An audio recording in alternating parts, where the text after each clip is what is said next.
Okay, ये आपको किसी को जल्दी से समझ में नहीं आता। माइटोकॉन्ड्रिया को आपको पावर हाउस पास आपका ये सिस्टम न रहता तो माइटोकॉन्ड्रिया एनर्जी मेम्ब्रेन पर जो पहला ये आपका इज कॉल्ड फर्स्ट कॉम्प्लेक्स, जो यहाँ पे मैंने नाम आपको लिख के दिया है। Okay, this is called NADH2 dehydrogenase complex. Okay, तो सेकंड आपका क्या हो गया, आपका सेकंड कॉम्प्लेक्स आपका हो गया succinate dehydrogenase complex. Okay, third complex क्या हो गया आपका cytochrome oxy reductase. Fourth fourth complex क्या हो गया आपका cytochrome oxidase. And fifth complex क्या हो गया F0F1 पार्टिकल, जिसको हम एटीपेज सिंथेटेज कॉम्प्लेक्स बोलते हैं। इसी को इन इन 5 कॉम्प्लेक्सेस को मिला दोगे तो क्या बनता है आपका इलेक्ट्रॉन ट्रांसपोर्ट चेन बनता है।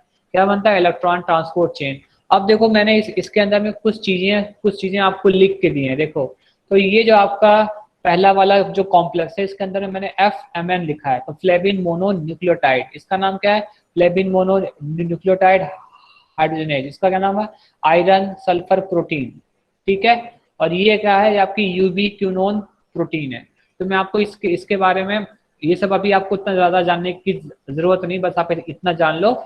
इसका नाम क्या है FMN। इसका नाम क्या है FMNH2। इसका नाम क्या है FES आयरन सल्फर प्रोटीन। इसको हम बोलते हैं आयरन सल्फर प्रोटीन। और इसका नाम क्या है यूबी क्यूनोन नाम है। क्या नाम है यूबी क्यूनोन। ये एक ऐसी प्रोटीन है जो कि इस पूरे इनर मेम्ब्रेन पर घूम सकती है। ये यहाँ भी रह सकती है, कुछ समय बाद ये यहाँ भी आ सकती है, ये यहाँ भी आ सकती है। ये पूरे कहते हैं इनर मेम्ब्रेन पर ये प्रोटीन माइग्रेट कर सकती है। ओके, इसको हम बोलते हैं यूबी क्यूनोन बोलते हैं। क्या बोलते हैं यूबी क्यूनोन। ये एक टाइप का लिपिड होती है। ठीक है, यूबी क्यूनोन। तो अभी इसके बारे में आपको मैं बाद में बताऊंगा। तो सबसे पहले आपको ध्यान देने वाली बात क्या है, कोई भी अगर आपसे पूछता है NADH2 डिहाइड्रोजनेज कॉम्प्लेक्स में क्या चीज पाया जाता है, तो उसके अंदर में पहला चीज जो अरेंजमेंट होता है वो FMN का होता है। क्या होता है FMN फ्लेविन मोनोन्यूक्लियोटाइड। अभी मैं इसको लिखवा दूंगा, अभी आप बस सुनो मैं क्या बोल रहा हूँ। पहला क्या होता है FMNH2, ये क्या होता है फ्लेविन मोनोन्यूक्लियोटाइड। ये क्या चीज करता है, ये हाइड्रोजन को एक्सेप्ट करता है और इलेक्ट्रॉन को। ये अपने में से किस किस किस चीज को एक्सेप्ट करता है, पहला चीज तो ये हाइड्रोजन को एक्सेप्ट करता है। दूसरा चीज इलेक्ट्रॉन को एक्सेप्ट करेगा। तो ये जब हाइड्रोजन और इलेक्ट्रॉन को जब एक्सेप्ट कर लेता है तो ये किस में चेंज कर जाता है FMNH2। ओके, फिर यहाँ से क्या होता है, यहाँ से ये आपका हाइड्रोजन और इलेक्ट्रॉन किसके पास तक पहुंचता है आयरन सल्फर प्रोटीन तक पहुंचता है। किसके पास आयरन सल्फर प्रोटीन। फिर आयरन सल्फर प्रोटीन क्या करती है, इस कहते हैं इलेक्ट्रॉन को किसको दे देती है यूबी क्यूनोन को। This is called ubiquinone. इसको हम बोलते हैं ubiquinone. This is called ubiquinone. अभी मैं आपको नाम इसके बारे में बाहर में लिखवा दूंगा। ठीक है, रुकिए मैं आपको नाम ही यहाँ लिख देता हूँ FMNH2। तो इसको फ्लेविन मोनोन्यूक्लियोटाइड बोलते हैं। This is called flavin mononucleotide. Okay, और यही जब आपका हाइड्रोजन और H+ ले लेगा तो फ्लेविन मोनोन्यूक्लियोटाइड हाइड्रोजनेज बन जाएगा। और FES क्या आता है iron sulphur protein. Iron sulphur protein, this is called iron sulphur protein. क्या बोलते हैं हम आयरन सल्फर प्रोटीन। ओके, और जो आपका ग्रीन कलर का है, ग्रीन कलर की जो है this is called ubiquinone. इसका काम क्या होता है, ये इलेक्ट्रॉन को एक्सेप्ट करती है और इनर मेम्ब्रेन पर मूव करती रहती है। This is called ubiquinone. ठीक है, तो इतना चीज आपको समझ में आ गया। अब सबसे बड़ी बात आती है कि माइटोकॉन्ड्रिया की मैट्रिक्स में जो आपका जब आपकी क्रेब साइकिल होती है तो वहां पर एक चीज बनती है, उसका नाम क्या होता है NADH2। क्या बनता है NADH2। क्या बनता है NADH2। और क्रेब साइकिल में क्या क्या बनता है आपका आपका FADH2 बनता है। क्या बनता है? FADH2। क्लियर? क्रेब साइकिल में अगर मैं आपको यहाँ पर दिखाता हूँ, कभी भी कोई भी अगर क्रेब साइकिल रहेगी, क्रेब साइकिल से मान लीजिए आपकी क्रेब साइकिल है, ओके, तो क्रेब साइकिल के अंदर अंदर में आपको NADH2 बनेगा और क्या बनेगा? FADH2। NADH2 और FADH2। तो NADH2 क्या करता? ये NAD प्लस में चेंज कर जाता, 2H प्लस को लूज करता और 2 इलेक्ट्रॉन में टूट जाता है। NAD प्लस 2H प्लस और 2 इलेक्ट्रॉन में ब्रेक कर जाता है। उसी तरह क्या आपका FADH2 है। FADH2 क्या होता है? FADH2 FAD plus 2H plus और 2 इलेक्ट्रॉन में ब्रेक कर जाता है। इसको आप नोट कर लो कहीं पर, ठीक है? इसके बारे में हम बाद में बात करते हैं, चलो अभी बात कर लेते हैं, ठीक है? चलो, ये क्या हो गया? NADH2 मतलब nicotine adenine dinucleotide, okay, ये आपका हो गया। तो ये क्या होता है? NAD प्लस 2H प्लस और 2 इलेक्ट्रॉन में ब्रेक होता है। तो जब ये ब्रेक होता है NAD प्लस, तो यहाँ से क्या होता है? इसका यहाँ से आपका ये जो पॉइंट मैंने दिखाया है, ये क्या आपका? This is called 2H plus. 2H plus इसका 2H प्लस इसके पास पहुंचता है और इसका इलेक्ट्रॉन इसके पास से निकल जाता है और ये किसमें चेंज कर जाता है? NAD प्लस में। किसमें चेंज कर जाता है? NAD प्लस में। तो क्रेब साइकिल में बनने वाला NADH2 क्या चीज प्रोवाइड करता है? 2H प्लस और 2 इलेक्ट्रॉन को प्रोवाइड करता है, ठीक है? तो 2H प्लस को FMN एक्सेप्ट कर लेता है और इलेक्ट्रॉन को भी एक्सेप्ट कर लेता है और किसमें चेंज कर जाता है? FMNH2। फिर यहाँ से क्या होता है? यहाँ से ये आयरन सल्फर प्रोटीन जो है ये इलेक्ट्रॉन को एक्सेप्ट कर लेती है और ये फिर इस इलेक्ट्रॉन को यूबी क्यूनोन को दे देती है। किसको दे देती है? यूबी क्यूनोन को। और यूबी क्यूनोन क्या करता है? इस कहते हैं इलेक्ट्रॉन को लेके कहां पर पहुंचता है? आपका 3rd नंबर के कॉम्प्लेक्स पर पहुंचता है। कहां पर पहुंचता है? 3rd नंबर के कॉम्प्लेक्स पर पहुंचता है। कभी भी जब कभी NADH2 से जब आपका फर्स्ट सिस्टम एक्टिव रहता है, जब आपका फर्स्ट सिस्टम एक्टिव रहेगा तो सेकंड सिस्टम आपका इनएक्टिव रहता है, ये क्लोज रहता है, ओके? तो जैसे ही इलेक्ट्रॉन इसके पास पहुंचता है, ये क्या करता है? ये यूबी क्यूनोन इलेक्ट्रॉन को लेके किसको जाके दे देता है? ये इलेक्ट्रॉन लेके आपको किसको जाके दे देगा? ये इलेक्ट्रॉन लेके किसको दे देगा? आपको साइटोक्रोम बी को देगा। किसको देगा? Cytochrome B. फिर साइटोक्रोम बी से इलेक्ट्रॉन कहाँ पे आएगा? साइटोक्रोम C1 पे आएगा। फिर साइटोक्रोम C1 से इलेक्ट्रॉन कहाँ पे आएगा? साइटोक्रोम C पर आएगा। क्लियर? तो यहाँ पर जो मैं आपको दिखा रहा हूँ, ये स्ट्रक्चर को आप समझ लो। ये क्या आपका इलेक्ट्रॉन है, ये क्या होगा आपका इलेक्ट्रॉन। तो ये इलेक्ट्रॉन, इस इलेक्ट्रॉन को कहाँ पे आया? पहले साइटोक्रोम बी पे आया, फिर साइटोक्रोम बी से साइटोक्रोम C1 पे आया, फिर साइटोक्रोम C1 से इलेक्ट्रॉन कहाँ आया? साइटोक्रोम C पे आया, ओके? फिर साइटोक्रोम C से क्या होगा? यही कहते हैं जो आपका इलेक्ट्रॉन रहेगा, ये इलेक्ट्रॉन मूव करते करते कहाँ पर पहुंचेगा? साइटोक्रोम A पर पहुंचेगा। कहाँ पर पहुंच जाएगा? Cytochrome A। फिर साइटोक्रोम A से इलेक्ट्रॉन कहाँ पे आएगा? साइटोक्रोम A3 पे आएगा। कहाँ पे आएगा? साइटोक्रोम A3 पे आएगा। कहाँ पे आएगा? Cytochrome A3। और साइटोक्रोम A3 से फिर ये इलेक्ट्रॉन निकल के किसके पास आता है? तो वो मैं आपको बोलता हूँ। यहाँ पे क्या होता है?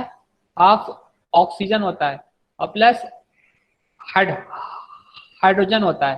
तो ये जो इलेक्ट्रॉन आएगा, ये इलेक्ट्रॉन किसके पास आता है? लास्ट में ऑक्सीजन के पास आता है और ये ऑक्सीजन H प्लस के साथ रिएक्ट करके क्या बनाती है? वाटर बनाती है। क्या बनाती है? वाटर। इस रिएक्शन को हम आपको ऐसे भी दिखा सकते हैं। हाफ O2 के पास क्या आ रहा है? 2 इलेक्ट्रॉन आता और ये H प्लस से रिएक्ट करके क्या बनाती है? वाटर बना लेती है। तो that is called metabolic water. इसको हम क्या बोलते हैं? मेटाबॉलिक वाटर बोलते हैं। क्या बोलते हैं? Metabolic water. तो इतना चीज आपको समझ में आया? क्या बोलते हैं इसको? Metabolic water. और इस प्रोसेस में जब भी कभी भी कुछ भी फॉर्मेशन रहेगा तो क्या होता रहता है? इतना चीज आप समझ लो कि यहाँ का जो इलेक्ट्रॉन था, इसको हम इलेक्ट्रॉन ट्रांसपोर्ट चेन क्यों बोलते हैं? कि NADH2 का इलेक्ट्रॉन यहां से निकल के फोटो सिस्टम फर्स्ट से निकल के यूबी क्विनोन पर गया, फिर यहाँ यूबी क्विनोन इस इलेक्ट्रॉन को लेके किसको जाके सौंप दिया, साइटोक्रोम बी को दे दिया। किसको दे दिया, साइटोक्रोम बी, और साइटोक्रोम बी ने साइटोक्रोम C1 को दिया, फिर साइटोक्रोम C1 ने साइटोक्रोम सी को दिया, फिर साइटोक्रोम सी से इलेक्ट्रॉन मूव करते करते कहाँ पे आया, साइटोक्रोम ए पे आया, फिर साइटोक्रोम ए से इलेक्ट्रॉन साइटोक्रोम 3 पे गया। ओके, फिर साइटोक्रोम 3 से आखिर में this electron is taken by the oxygen. किसने लिया, ऑक्सीजन ने। ऑक्सीजन जब इस इलेक्ट्रॉन को ले लेती है तो H+ से रिएक्ट करके वो वाटर बनाती है, and that water is called metabolic water. तो this chain is called electron transport chain. इसको हम क्या बोलेंगे, इलेक्ट्रॉन ट्रांसपोर्ट चेन। आप देखो आपके मैट्रिक्स में क्रेब साइकिल में NADH2 जो बनता है उसका इलेक्ट्रॉन एक चैनल से निकल के दूसरे चैनल, एक चैनल से निकल के तीसरे पे आता, फिर तीसरे से चौथे पे आता, फिर चौथे से वो इलेक्ट्रॉन मैट्रिक्स में जो ऑक्सीजन रहती है उसको मिल जाती है, और वो ऑक्सीजन मैट्रिक्स के H+ से रिएक्ट करके वाटर बनाती है। क्लियर, इतनी बात समझ में आई सभी को कि कुछ डाउट है? सर वो फर्स्ट जो कॉम्प्लेक्स है उसके बाद वो डायरेक्ट O2 से रिएक्ट करके H2O क्यों नहीं बनाता, ये बाकी के कॉम्प्लेक्सेस का क्या काम है? बाकी के कहते कॉम्प्लेक्सेस का ये कहते काम रहता है कि डायरेक्ट यहाँ का जो पाथ रहता है, यहाँ पे जो ऑक्सीजन रहती है उसको कहते हैं इतना पाथवे को क्लियर करके ही ये इलेक्ट्रॉन ऑक्सीजन तक पहुंचेगा। मतलब ऑक्सीजन जो इलेक्ट्रॉन को बायोलॉजी एडवांस, हाँ 10th एडवांस, हाँ ओके। तो बेटा देखो इसमें जो ऑक्सीजन जो इलेक्ट्रॉन को ले रहा है, ओके, ये आपका इसके और इसके थ्रू डायरेक्ट नहीं ले सकता है। इसके लिए इलेक्ट्रॉन को पहले यहां से निकल के इस सिस्टम पे आना पड़ेगा, फिर इस सिस्टम से डायरेक्ट ये जो ऑक्सीजन है ये ऑक्सीजन आपका इलेक्ट्रॉन साइटोक्रोम A3 से, मतलब ये जो कॉम्प्लेक्स है that complex is called cytochrome oxidase. क्या नाम, मैंने आपको नाम दिया है, क्या नाम दिया इसका, साइटोक्रोम ऑक्सीडेज। तो ऑक्सीजन जो होता है वो इलेक्ट्रॉन आपका साइटोक्रोम ऑक्सीडेज के साइटोक्रोम A3 कॉम्प्लेक्स से ही ले सकता है, इससे और इससे नहीं ले सकता है। तो इतना इलेक्ट्रॉन जब मूव करके आएगा तभी ये इस जब तक इलेक्ट्रॉन इस चेन को कंप्लीट नहीं करेगा, ये जो इलेक्ट्रॉन रहेगा ये ऑक्सीजन के द्वारा एक्सेप्ट नहीं किया जाएगा। ओके, तो जब ये कंप्लीट, जब ये चेन हो जाती है तो लास्ट में ये ऑक्सीजन इलेक्ट्रॉन को एक्सेप्ट कर लेती है, और ये जो H+ रहता है और ये वाटर को बनाती है। अब एक बात इसमें और आती है, तो ड्यूरिंग दिस प्रोसेस, इस प्रोसेस को होना इसलिए जरूरी है, जैसे एक चीज तो मैंने आपको बता दिया कि ये इलेक्ट्रॉन का मूवमेंट हो रहा है, पर इलेक्ट्रॉन के मूवमेंट का फायदा क्या है, प्रॉफिट क्या है हमको ये जो इलेक्ट्रॉन का मूवमेंट हो रहा है इसका हमको प्रॉफिट क्या है, हमको प्रॉफिट ये है, ओके, प्रॉफिट हमें ये है कि इसके अंदर में, मैट्रिक्स के अंदर में क्या होता है, H+ बहुत ज्यादा होता है। ये क्या बन रहा है, H+, तो मैट्रिक्स के अंदर में क्या रहता है, H+। तो जैसे ही इलेक्ट्रॉन मूवमेंट जब करना स्टार्ट करता है थ्रू द कॉम्प्लेक्स, तो क्या होता है इसमें से, ये जो आपका मैट्रिक्स है, मैट्रिक्स से क्या होते हैं, ढेर सारे H+, क्या होते हैं, ढेर सारे H+ कहाँ पर आना स्टार्ट करते हैं, इंटर माइटोकॉन्ड्रियल स्पेस। अभी ये जैसे ये इलेक्ट्रॉन जब यहाँ पर आएगा, तो जैसे ही इसके अंदर में आएगा, तो जैसे ये नीचे अपने इलेक्ट्रॉन को जब कैरी करता रहेगा, तो इसमें से क्या होगा, मैट्रिक्स में से H+ निकलता रहता है। देख रहे हो मैट्रिक्स में से क्या हो रहा है, H+ निकल रहा है। जहां जहां पर आपका इलेक्ट्रॉन मूव करते चल रहा है, वहां पे क्या हो रहा है, मैट्रिक्स में से H+ निकल के बाहर जाता रहता है। क्लियर। अब इस कहते हैं H+ का रोल क्या है, अभी ये जो आपका कहते हैं H+ है, ये जो आपका H+ है, ओके, ये H+ धीरे धीरे करते करते क्या होगा, जब सारा H+ जैसे जैसे इलेक्ट्रॉन आगे बढ़ता चलेगा, मैट्रिक्स का H+ निकल के कहाँ पे चला रहा है, इंटर मेम्ब्रेनस स्पेस में आ जा रहा है। तो कहने का मतलब यहाँ पर हायर कंसंट्रेशन ऑफ H+ हो गया है, यहाँ पर क्या हो गया, मैट्रिक्स के अंदर में लो कंसंट्रेशन ऑफ H+ हो गया है। क्या हो गया, लो कंसंट्रेशन ऑफ H+ हो गया है। ओके, अब क्या होता है, कुछ समय बाद जैसे ही H प्लस का कंसंट्रेशन जब यहाँ पर बढ़ जाएगा तो H प्लस क्या होता है, H प्लस यहाँ से आपका आपका मूव करते करते कहाँ पर आता है, आपका मूव करते करते वो H प्लस कहाँ पर आएगा, H प्लस आपका F0 F1 पार्टिकल में होते होते ऐसे ऐसे करते करते फिर से मैट्रिक्स में क्या आ जाएगा, H प्लस आ जाएगा। तो जैसे ही H प्लस हायर कंसंट्रेशन से जब H प्लस लोअर कंसंट्रेशन की तरफ जाता है through the F0 F1 particle, ये क्या करता है, ये एनर्जी को रिलीज करेगा। तो जैसे ही एनर्जी को रिलीज करेगा एडीपी क्या होता है, एडीपी फॉस्फेट से अटैच होके एटीपी बनाती है। क्या बनाती है, एटीपी बनाती है। अगर डायरेक्ट आपका इलेक्ट्रॉन यहीं पे ऑक्सीजन कहते ले लेता तो H प्लस क्या होता है, H प्लस आपका माइटोकॉन्ड्रिया की मैट्रिक्स में जाता है, सॉरी माइटोकॉन्ड्रिया की इंटरमेम्ब्रेनस स्पेस में आपका H प्लस जाता ही नहीं। जब बाहर में H प्लस रहता ही नहीं तो माइटोकॉन्ड्रिया एनर्जी भी नहीं बना पाता। इस बात आई क्लियर समझ में। तो जितना ज्यादा जब इलेक्ट्रॉन का यहाँ से यहाँ तक जब मूवमेंट होता रहता है तो मैट्रिक्स से maximum H plus intermembranous space में आ जाते हैं। यहाँ पर H प्लस का कंसंट्रेशन बढ़ जाता है, ओके, और यहाँ पर कम हो जाता है। फिर ये H प्लस कंसंट्रेशन हायर से जब लोअर की तरफ आते हैं तो एटीपी को बनाते हैं, ओके। तो हमारा प्रोसेस भी क्या है, ग्लाइकोलिसिस चैप्टर हम पढ़ रहे हैं ना, तो ग्लाइकोलिसिस चैप्टर में क्या है, हमारा काम क्या है, एटीपी को बनाना। तो एटीपी का बनना दो तरीके से होता है। एक तो पहला इलेक्ट्रॉन का मूवमेंट होना चाहिए, दूसरा आपका मैट्रिक्स का H प्लस इंटरमेम्ब्रेनस स्पेस में जाना चाहिए, तभी आपका एटीपी बनेगा, नहीं तो नहीं बनेगा। तो इस पूरे प्रोसेस को हम इलेक्ट्रॉन ट्रांसपोर्ट चेन बोलेंगे। अब जाके ये प्रोसेस, हाँ पूछो। सर वो जो सेकंड कॉम्प्लेक्स है वो कब एक्टिव होता? वो मैं बोलता हूँ ना, पहले इतनी बात तो आप समझ लो तो मैं उस पे आऊंगा। आप लोग कूद के पूछने लगते हो ना। अभी मैं इसको कहते खत्म नहीं किया और आप लोग इस पे चालू हो गए। सर अब आप ये बता दो। Okay sir. ओके, एक एक चीज को खत्म तो करने दो। आप लोग को लगता है कि ये चीज बहुत आसान है, ये चीज आपको देखने में अच्छी आसान लग रही। कल मैं 2 दिन बाद अगर मैंने आपसे क्वेश्चन पूछ दिया ना इसी के ऊपर कि इस कॉम्प्लेक्स का जरा मेरे को यूनिट आप बता दो, ये जो दिया है साइटोक्रोम बी, साइटोक्रोम C1, जरा इसका ट्रेंड क्या है, जरा इसका नाम बताओ। आप लोग को खुद ही याद नहीं रहेगा 3 दिन बाद अगर मैं पूछ लूंगा तो। ओके, तो थोड़ा एक एक चीज पर चलो ना आप लोग एक साथ में। ओके, ये चीज मुझे कहते कब पढ़ानी थी आपको, क्रेब साइकिल पढ़ाने के बाद। मैं सिर्फ आपको यहाँ पर क्या चीज बताना चाह रहा हूँ कि माइटोकॉन्ड्रिया के ऊपर 1 2 3 4 5 इलेक्ट्रॉन ट्रांसपोर्ट चेन पाई जाती। और वो इलेक्ट्रॉन ट्रांसपोर्ट चेन क्या होती है, उसके अंदर में एक होता है FMN, एक होता है FMNS2, एक होता है आयरन सल्फर प्रोटीन। तो इसके अंदर में क्या होता है, NADH2 का ये हाइड्रोजन ले लेता है और इलेक्ट्रॉन लेता है। फिर इसी का जो इलेक्ट्रॉन रहता है NADH2 का, वो मूव करते करते लास्ट में ऑक्सीजन के पास पहुंचता है। और मुझे बस इतनी बातें आपको बतानी थी, उससे ज्यादा कुछ भी नहीं बताना था। तो आप शॉर्ट में एक बार फिर से एक्सप्लेन कीजिए ना। क्या बोलियो?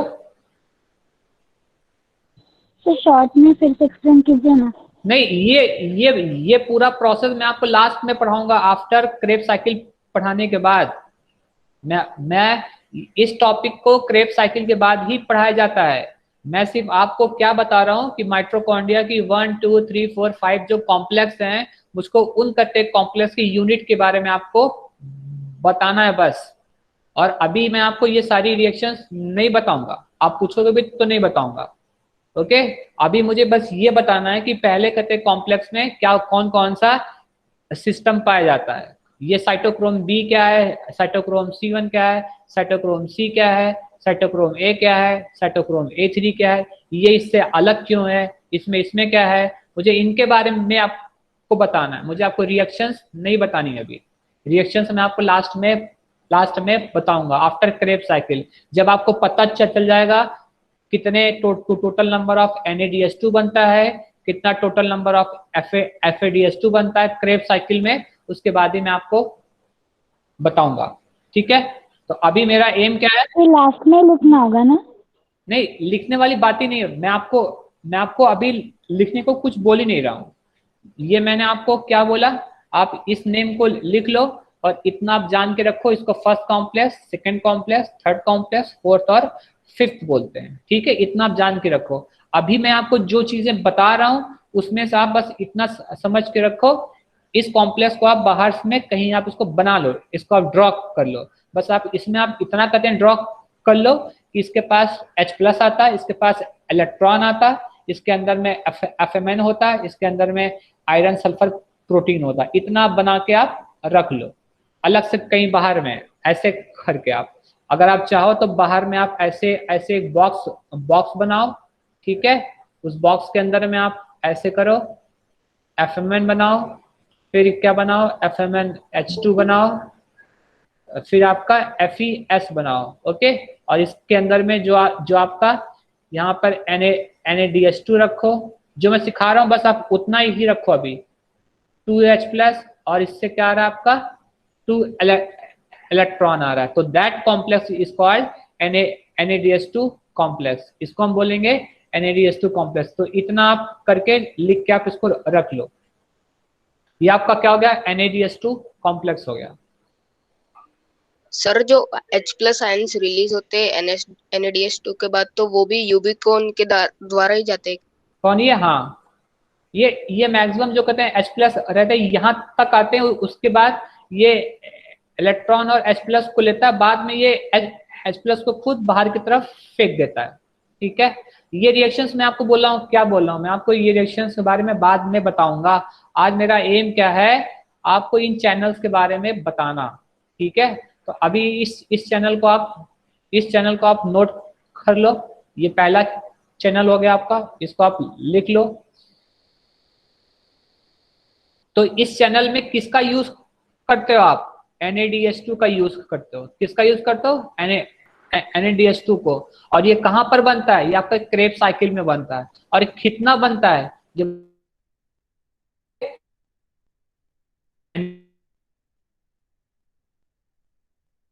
ये पहला कॉम्प्लेक्स मैंने आपका वो बता रहा हूं, तो क्या है, F फैड, फैड से क्या बनेगा, FADH2, क्या बनता, फैट से FADH2, और उसके अंदर में क्या होता है, सर आपकी आवाज कट रही है। अच्छा अच्छा, वॉइस का प्रॉब्लम हो रहा है, पता नहीं क्या हो रहा है यार, आजकल वॉइस का प्रॉब्लम हो रहा है काफी ज्यादा। अभी ठीक है, अभी भी रॉन्ग है, नहीं सर अभी नो ठीक है। सर अभी ठीक है। ठीक है सर अभी कुछ, ठीक, बीच बीच में से हाँ, थोड़ा कटता है। अच्छा ठीक है, जब खटेगा तो फिर से बताना, ठीक है।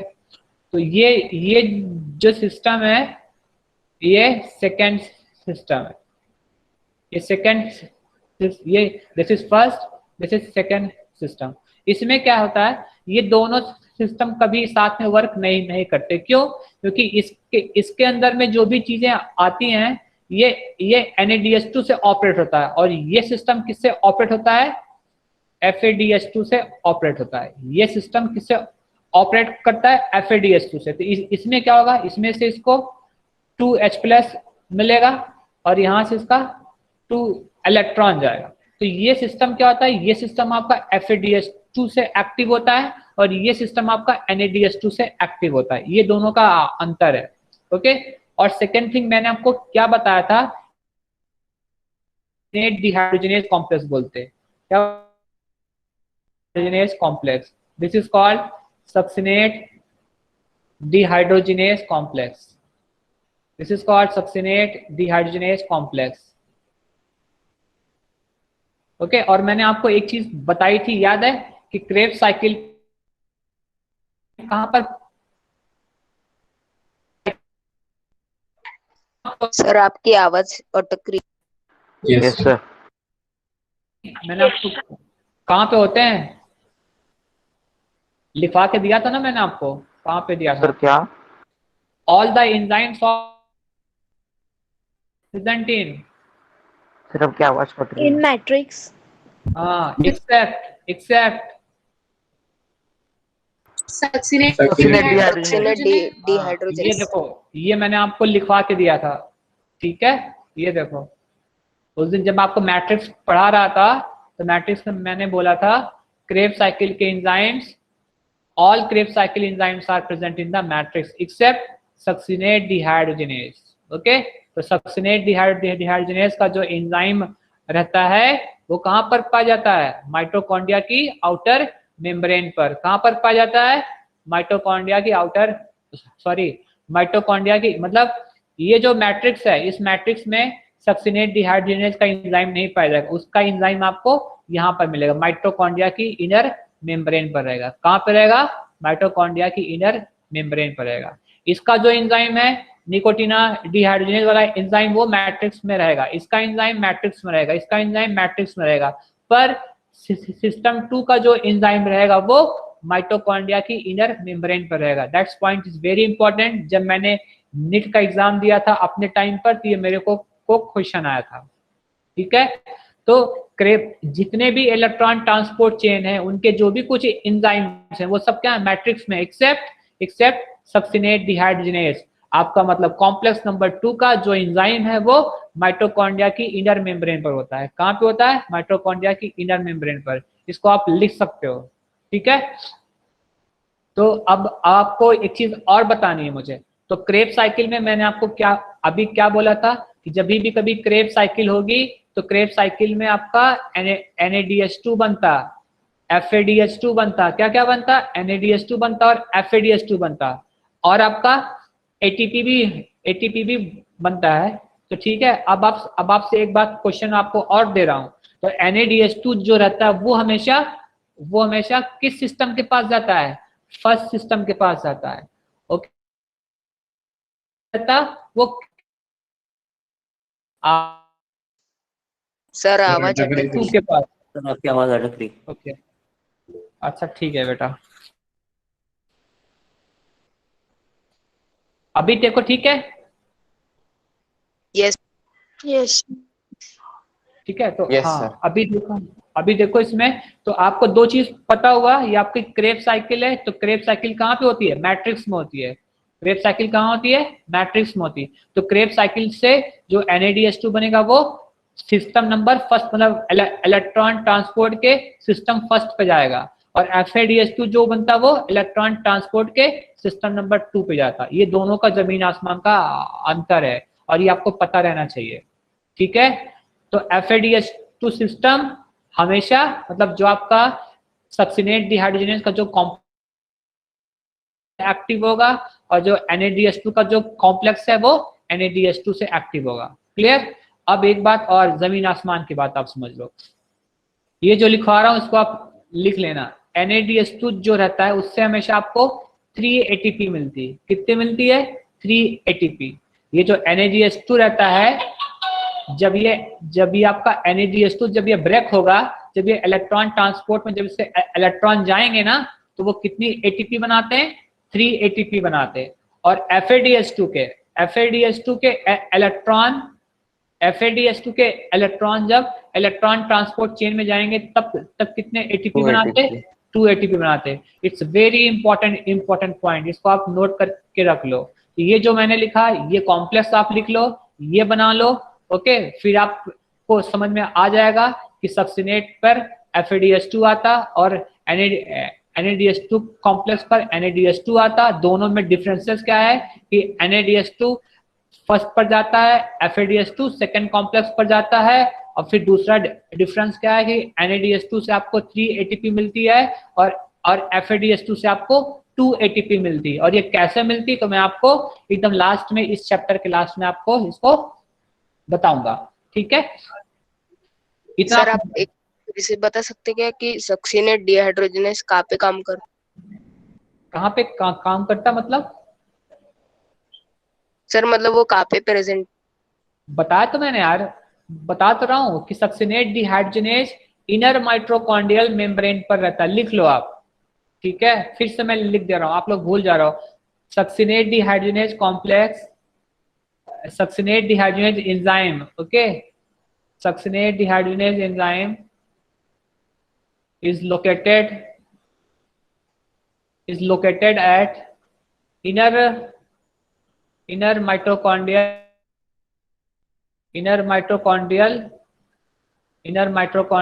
membrane. Inner mitochondrial membrane. दूसरा हो गया succinate dehydrogenase is located at inner mitochondrial membrane. Okay, और उसके बाद all the enzymes, बाकी चाहे कुछ भी एंजाइम्स रहेंगे, मैं आपको सारे नाम सब बता दूं, अमाइलेज, उसमें आपका maltase, fumarase, alpha ketoglutarase, okay, isocitrate, isocyanate, बहुत सब टाइप के एंजाइम्स होते हैं. All the enzyme of Krebs cycle. पहले आपको क्रेब्स साइकिल जाननी पड़ेगी तब आप एंजाइम्स को जान पाओगे. All the enzymes of Krebs cycle are present mitochondrial matrix. Are present in the matrix. अब देखो मैं फिर से लिख दे रहा हूं कि आपको याद रहे भाई. except succinate dehydrogenase. except succinate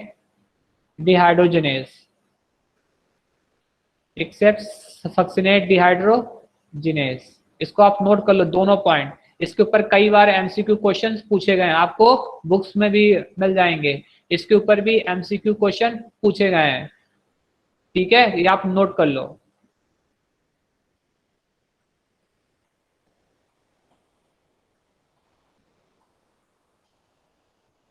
फिर ये कॉम्प्लेक्स कौन से पार्ट में होते हैं? बेटा मैं आपको क्वेश्चन समझ नहीं रहा हूँ, क्या पूछे आप? कॉम्प्लेक्स कौन से पाथ में होते हैं? हाँ सर, माइटोकॉन्ड्रिया के.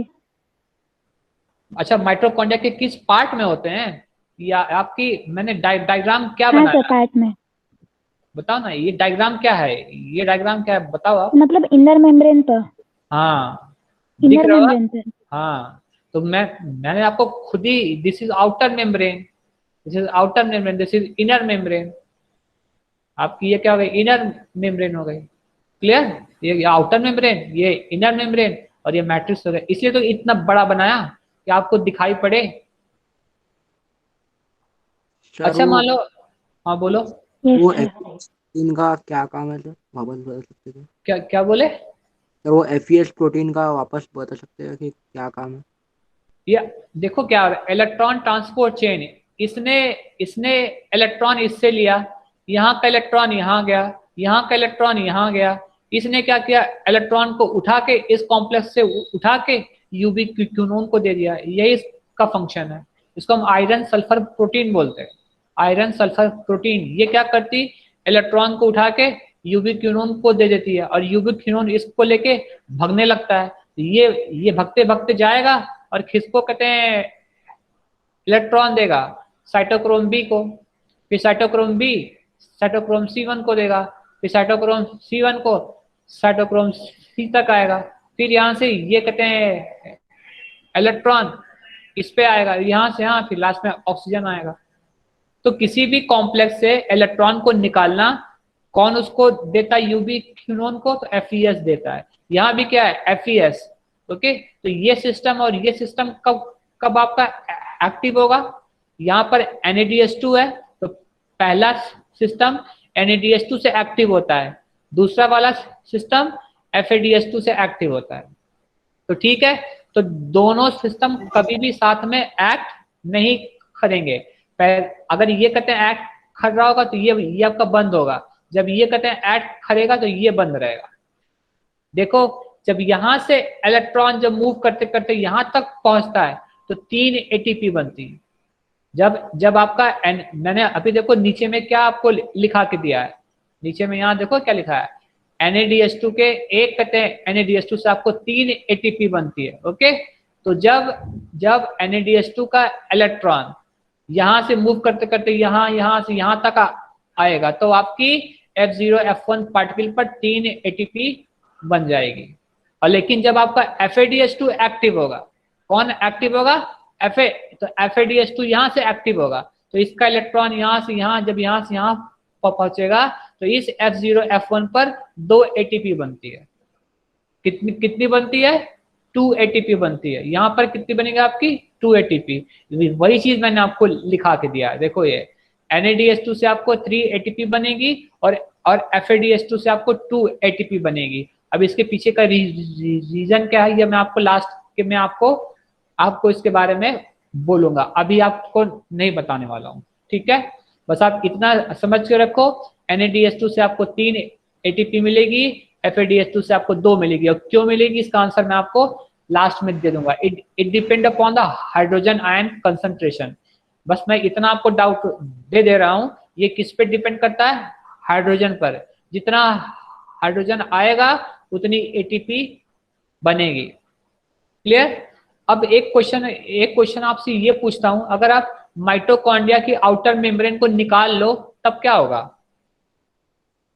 सर वो H+ साइटोप्लाज्म में चले जाएंगे। हाँ, तो H+ साइटोप्लाज्म में जब चला जाएगा तो H+ कभी भी F0 F1 पार्टिकल के अंदर में आएगा नहीं, तो इसका मतलब माइटोकॉन्ड्रिया के अंदर में कभी भी एनर्जी नहीं बनेगी।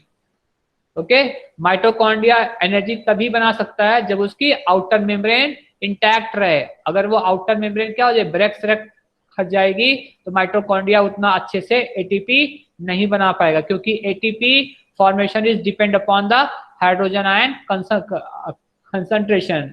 It depend upon the hydrogen ion concentration. और इस कॉन्सेप्ट को क्या बोलते हैं, कीमियो ऑस्मोटिक हाइपोथेसिस बोलते हैं। हाइड्रोजन का आउटर मेम्ब्रेन से मैट्रिक्स के अंदर में आना, this is called chemo osmotic hypothesis बोलते हैं। क्या बोलते हैं उसको?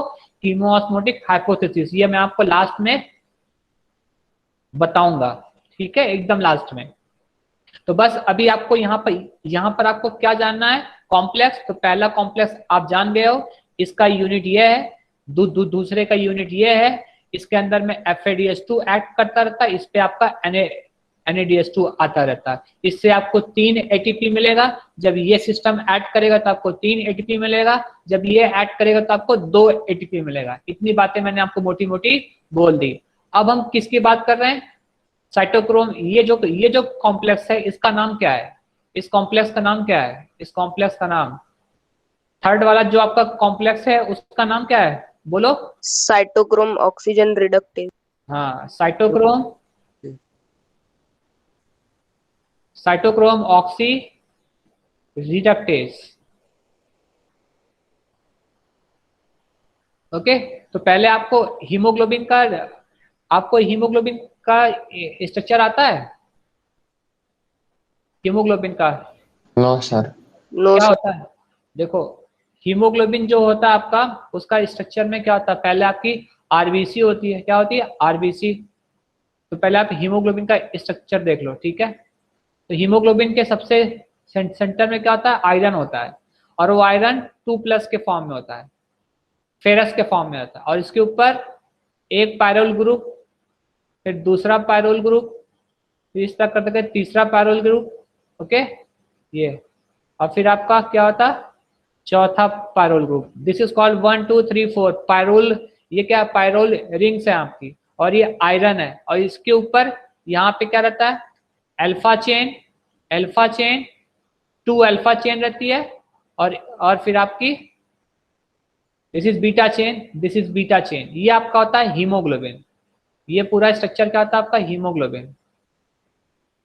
क्या होता है आपका, ये पूरा स्ट्रक्चर क्या होता है आपका, हीमोग्लोबिन होता है, ठीक है। ये हीमोग्लोबिन का स्ट्रक्चर है। तो हीमोग्लोबिन में हमेशा 4 पायरोल रिंग्स होती है, इसको आप लिख लो, नहीं आप भूल जाओगे।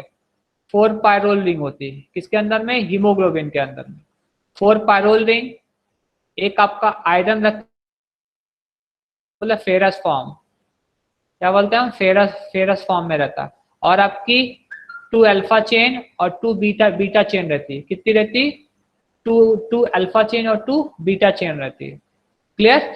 तो साइटोक्रोम का जो स्ट्रक्चर रहता है ना, साइटोक्रोम, इसका स्ट्रक्चर बिल्कुल हीमोग्लोबिन की तरह ही होता है।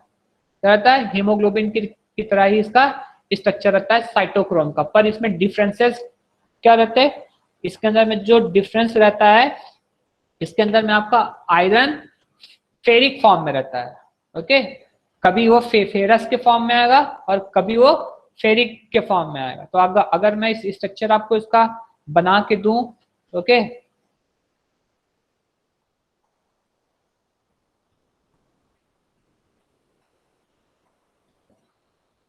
देखो अगर मैं इसका स्ट्रक्चर बनाऊंगा साइटोक्रोम का, तो साइटोक्रोम में आयरन किस फॉर्म में रहता है, Fe3 के फॉर्म में रहता है, और बाकी सब कुछ सेम सेम रहेगा। पायरोल रिंग्स, ठीक है, ऐसे ही सेम पायरोल रिंग्स यहाँ भी रहेंगी, ठीक है, ऐसे ऐसे ही सेम। ये थोड़ा ज्यादा बड़ा हो गया,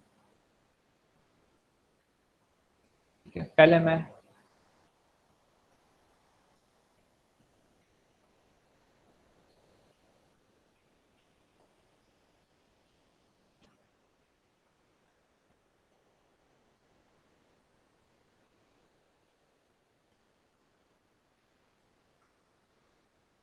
क्लियर, इस हिसाब से इसके अंदर में Fe++3 रहेगा। सर वो पायरोल रिंग मतलब क्या है सर, मतलब वो कोई ऑर्गेनिक कंपाउंड है क्या?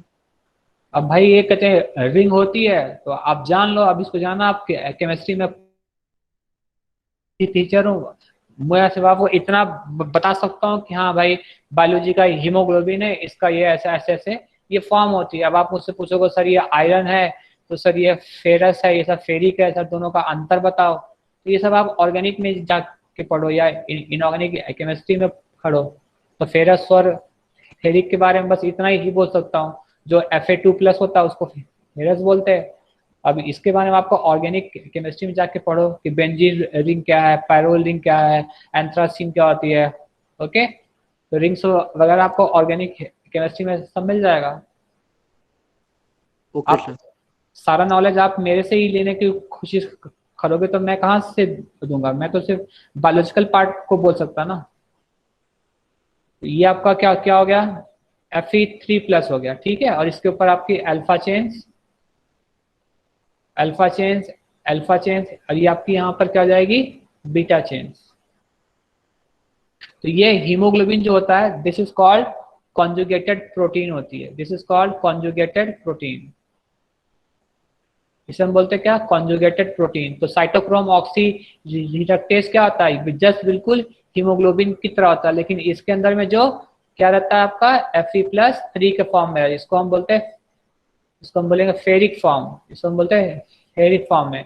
तो साइटोक्रोम ऑक्सी रिडक्टेज क्या है आपका, कॉन्जुगेटेड प्रोटीन है आपकी। अगर कोई आपसे पूछेगा साइटोक्रोम ऑक्सी रिडक्टेज क्या आपका, कॉन्जुगेटेड प्रोटीन है, ठीक है, जिसके अंदर में 4 पायलोल रिंग्स रहेगी, 2 अल्फा चेन, 2 बीटा चेन, और इसके अंदर का जो आयरन रहता है वो Fe3 के फॉर्म में रहता है। ओके, ये इसके बारे में इसका इंट्रोडक्शन होता है साइटोक्रोम ऑक्सी रिडक्टेज के बारे में। अब आप पहला पॉइंट क्या लिखोगे इसका, cytochrome oxy reductase is a conjugated protein, it have 4 pyrrole ring, it have 4 pyrrole ring, okay, it have iron in the form of ferric, it have 2 alpha and 2 beta। तो इसके ऊपर भी क्वेश्चन पूछा जाता है कि साइटोक्रोम ऑक्सी रिडक्टेज और haemoglobin में डिफरेंस क्या है। तो डिफरेंस आप बोल सकते हो कि इसके अंदर में जो आयरन रहेगा नॉर्मल फॉर्म में वो फेरिक कंडीशन में रहेगा, और इसके अंदर में जो आयरन रहता है वो फेरस फॉर्म में रहता है। ये दोनों का डिफरेंसेस है, ये इसके ऊपर एग्जाम में क्वेश्चंस वगैरह पूछे गए हैं। क्लियर, इतना आपको समझ में आ गया।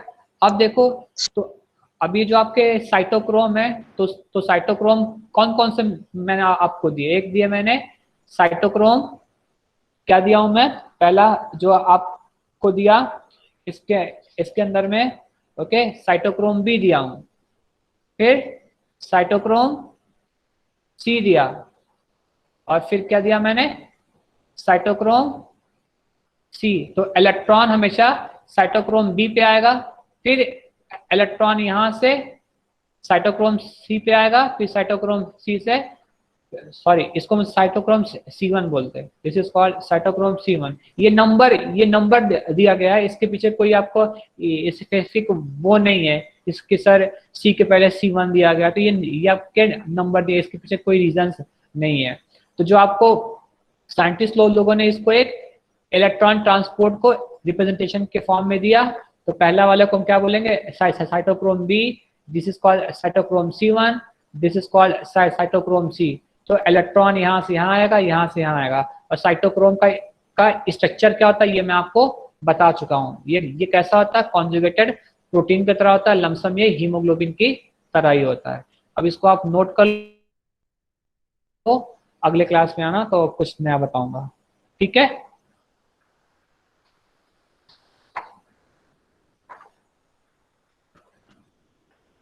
सर वो आपने बोला था कि वो मतलब जो हाइड्रोजन है सर, वो बाजू से वो मेम्ब्रेन से निकल जाते सर, तो फिर इसलिए वो एटीपी फॉर्मेशन होता। तो फिर सर मतलब वो एटीपी फॉर्म हो गए सर दोनों इसमें, तो फिर तीसरे और चौथे कॉम्प्लेक्स का काम क्या है सर?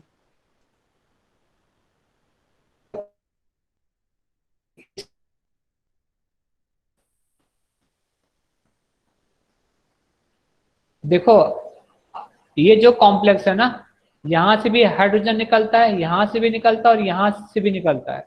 सिर्फ यहाँ से सिर्फ दो जगह से, जहां जहां पर इलेक्ट्रॉन जाता रहेगा ये एरिया से यहाँ जाएगा, जब यहाँ से यहाँ आएगा तो यहाँ से निकलेगा, जब यहाँ से यहाँ आएगा तो यहाँ से निकलेगा, जब यहाँ से यहाँ आएगा तो यहाँ से भी हाइड्रोजन निकलेगा। ओके, तीनों कॉम्प्लेक्स से आपके हाइड्रोजन निकलते रहते हैं। इसीलिए इलेक्ट्रॉन को इस एरिया से यहाँ, फिर यहाँ से यहाँ आना पड़ता है, ठीक है। ये नहीं कि बस यहीं से निकल गया हो गया, जहां जहां पर इसका इलेक्ट्रॉन जाता रहेगा, जिस जिस कॉम्प्लेक्स पर, वहां वहां से आपके हाइड्रोजन निकलते रहेंगे, ठीक है।